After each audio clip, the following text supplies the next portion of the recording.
బాబు జగజ్జీవన్ రామ్. బాబు జగజ్జీవన్ రామ్ జీవన తాత్విక బాటలో అహింస తత్వాన్ని పుణికిని పుచ్చుకొని జాతీయ ఉద్యమంలో గాంధీ స్ఫూర్తితో పాల్గొని దేశ రాజకీయాల్లో ఒక సరికొత్త నినాదంగా మారిన వ్యక్తి.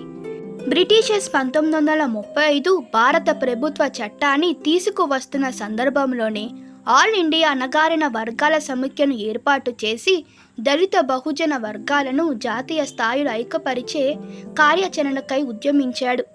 బీహార్ అసెంబ్లీకి 1936లో జరిగిన ఎన్నికల్లో కాంగ్రెస్ పొత్తుతో అణగారిన వర్గాల సమైక్య తరపున బరిలోకి దిగి 14 మంది అభ్యర్థులను గెలిపించాడు.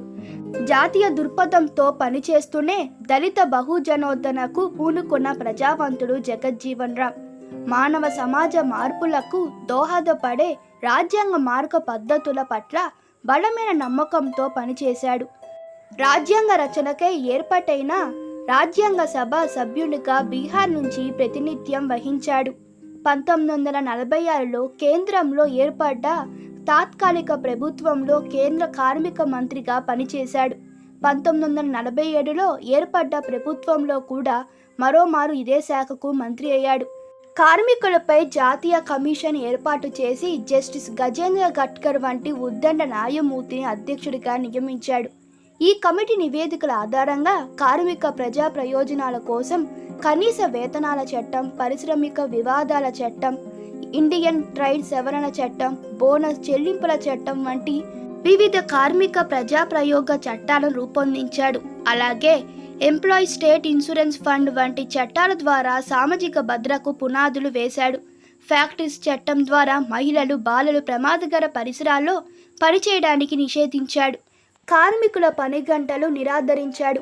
అదనపు పనిగాను అదనపు చెల్లింపులకాను శ్రీకారం చుట్టాడు. కాంట్రాక్ట్ లేబర్ విధానాన్ని ప్రవేశపెట్టాడు. రైల్వే మంత్రిగా ఛార్జీల పెంపు భారం పేదవాళ్లపై పడకుండా సంస్కరణలు చేపట్టాడు. భారత సమాజం దళిత అణగారిక వర్గాల పట్ల చూపుతున్న వివక్షణలను భారత్లో కులం సవాలు రచన ద్వారా వివరించాడు. అంబేద్కర్ వంటి మేధావి రాజ్యాంగ రచన సంఘం బాధ్యతలు చేపట్టేందుకు తన వంతుగా నెహ్రూ, గాంధీ, పటేల్ వంటి జాతీయ నాయకులను ఒప్పించిన రాజకీయ నేర్పిరి జగజ్జీవన్ రామ్. బీహార్లో భూకంపం సంభవించినప్పుడు ఆయన చూపించిన చొరవ, సామాజిక విపత్తులు సంభవించినప్పుడు ఎలా ఎదుర్కోవాలనో తెలుపుతున్నాయి. ఈ సంఘటన మహాత్మా గాంధీని సైతం ఆకర్షించింది.